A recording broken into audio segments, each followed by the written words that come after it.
Hey guys, what's up? It's Alex here. Today we are here with my review of the 2014/2015 Formula E Championship. Obviously this is the inaugural season of the Formula E Championship. All of the cars are exactly the same, which is going to be something that will be changed up for next season, but all of the cars are the same, so it's a spec series. So yeah, we're going to get into this review here today and talk about this championship.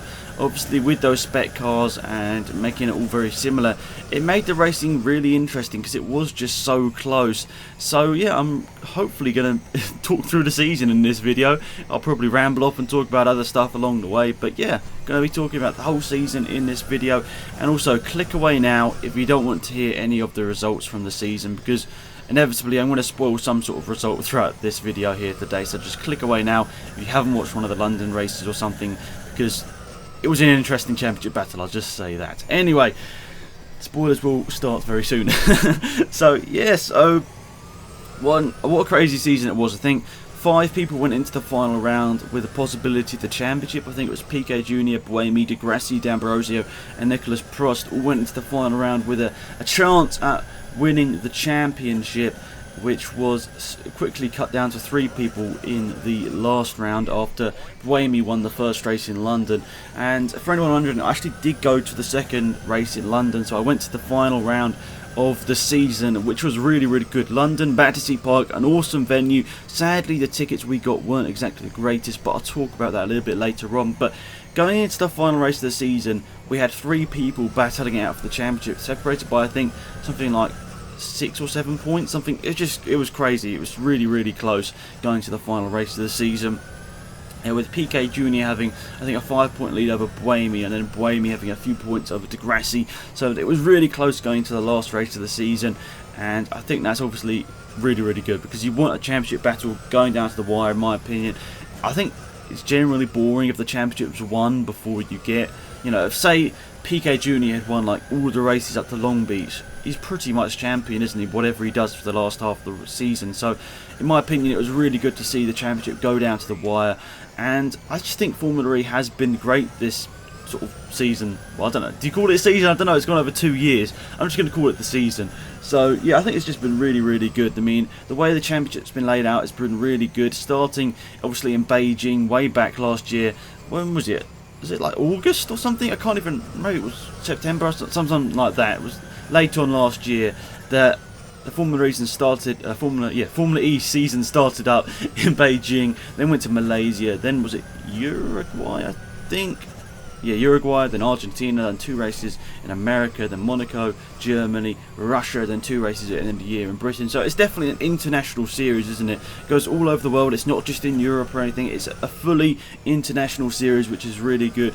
You get to see, cars racing around all over the world. And something that was interesting about Formula E, all the tracks were street tracks, and I think that's something that it generally makes it a little bit more exciting. It sometimes makes overtaking a little bit more tough, but it does make the action a little bit more, because when the moves do happen and the overtakes do happen, they're a lot more interesting, aren't they? Because they're a lot more risky, and that's what people like, seeing like crazy overtakes and all that sort of stuff. That's what makes racing really interesting, close battles, and that's what racing on street circuits really did mean for Formula E. It was really good in terms of that. The racing was generally great.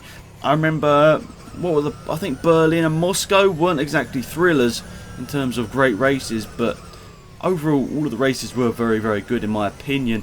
And yeah, so we went into the final round of the championship, as I said, with 5 contenders going for the championship. Sam Bird just outside that championship battle. I did work it out before we went to Battersea on the Sunday. He couldn't win it, neither could Prost or D'Ambrosio going into the last race of the season. But in general, guys, there were 7 different winners in this whole season, which I think is great. I mean, we haven't had that in Formula 1 since 2012, so obviously it shows it can be possible in Formula 1. And I know a lot of people could be saying, like, you can't compare this to Formula 1. Well, in my opinion, you can compare it in some ways and not in others. You can't compare it in terms of the cars, because they're completely in different worlds, millenniums. No, not millenniums, that's a completely bad phrase. They're different planets, let's just say, the cars, because these Formula E cars probably go at 130, 140 maxed out. Formula 1 cars, if you max them out, they could probably go at 220, as good like IndyCar or whatever. So, you know what I mean? They're completely different cars in terms of that. But in terms of racing, you know, they've got world-class drivers in both Formula 1 and Formula E here, and that's where you can compare them. The quality of drivers was incredible in both series, and in terms of racing, I think Formula E pips it, but just because the racing was generally great. I mean, as I said, Berlin and Moscow weren't thrillers, but they're alright. But pretty much every other race was really interesting, whether it was due to, you know, mistakes, retirement, all that sort of stuff. It made it interesting. And I think the fact that there were so many different winners also made it great.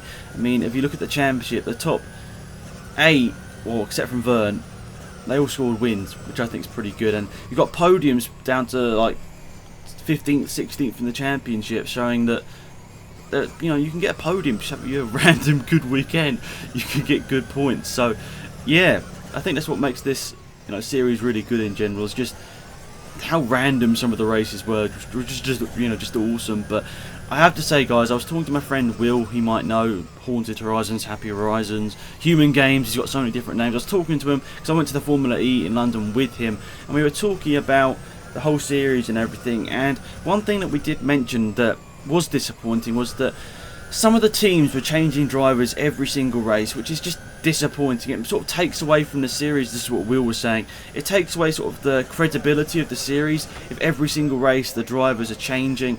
And also talking about people like Antonio Felix da Costa, who I'm a massive supporter of, but the fact he chose DTM over Formula E makes you think it's not as good a series as DTM, even though the racing is so much better in Formula E. DTM is just a procession pretty much every race. Formula E is way better in terms of actual racing, but obviously Da Costa's got a contract with Red Bull and DTM team BMW, so it's understandable, isn't it? But you know what I mean. I think the worst offenders of this were Andretti and Team China Racing to an extent. I'm not too sure whether that's due to money issues or not, Team China Racing, but Andretti was just like, we'll throw you in for that race, you in for that race, you in for that race, and it really took away from the credibility of their team, how serious they actually took it. Because, I mean, they signed up Verne for most of the season after Montagny was taken away from a failed drugs test.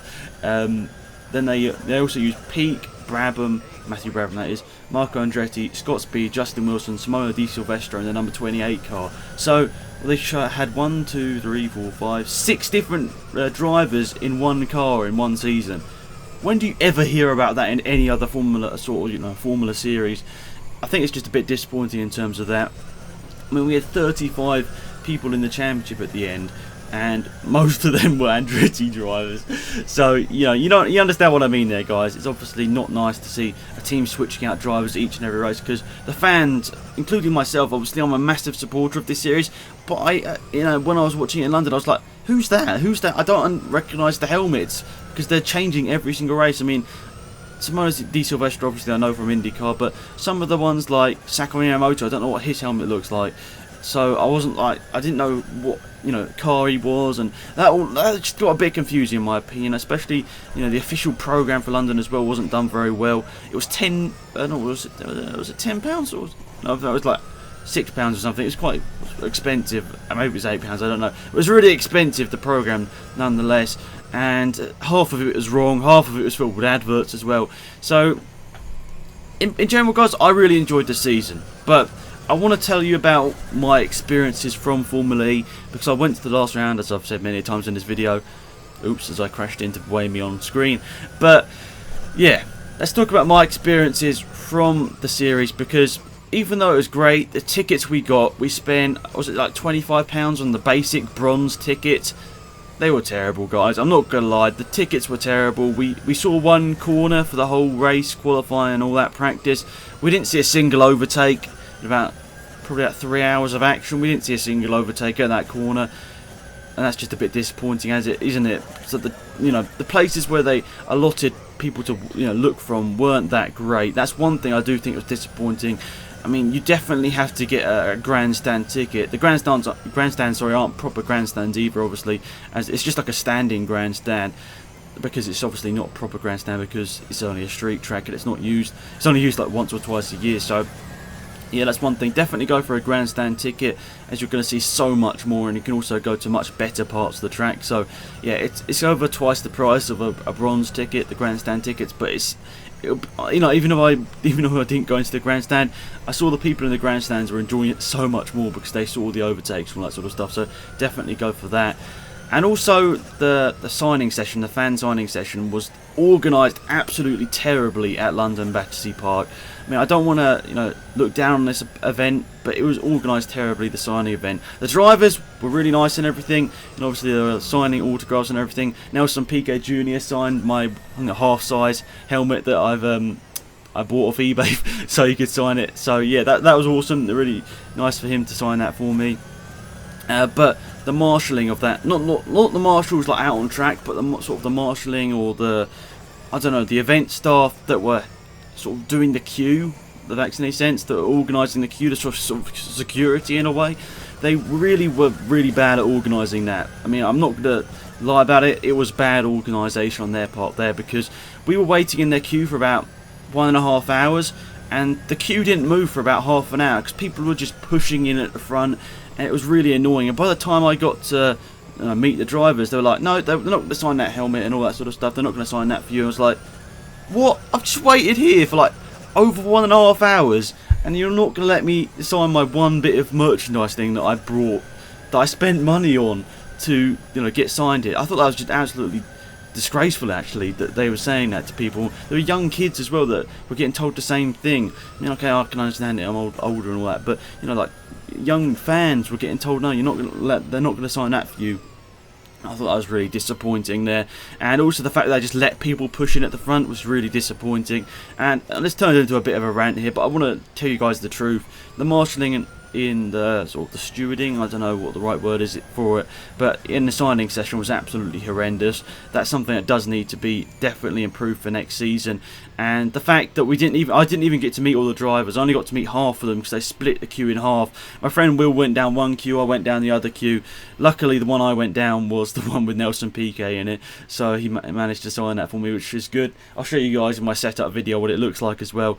Yeah, so it's got a bit of random here at the end, but yeah, definitely guys, I would recommend you guys going to see a Formula E event, if it goes to your country.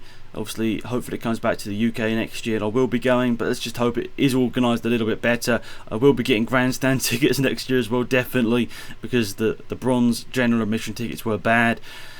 And yeah, I've lost my voice pretty much doing this commentary because I've ranted on a bit, but I want to tell you guys the truth about the event. Apart from the marshalling inside, the stewarding, for the signing event, and the bronze tickets in general, it was a great event. It was, none of the food or anything inside was overpriced or whatever as well. It was about right.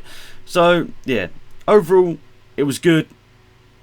Just a bit disappointing and let down by that signing session, which obviously I'd waited for a long time. But anyway, that's it for the video, guys. Thanks for watching. Hopefully you enjoyed it. It's been Axe about here. Goodbye.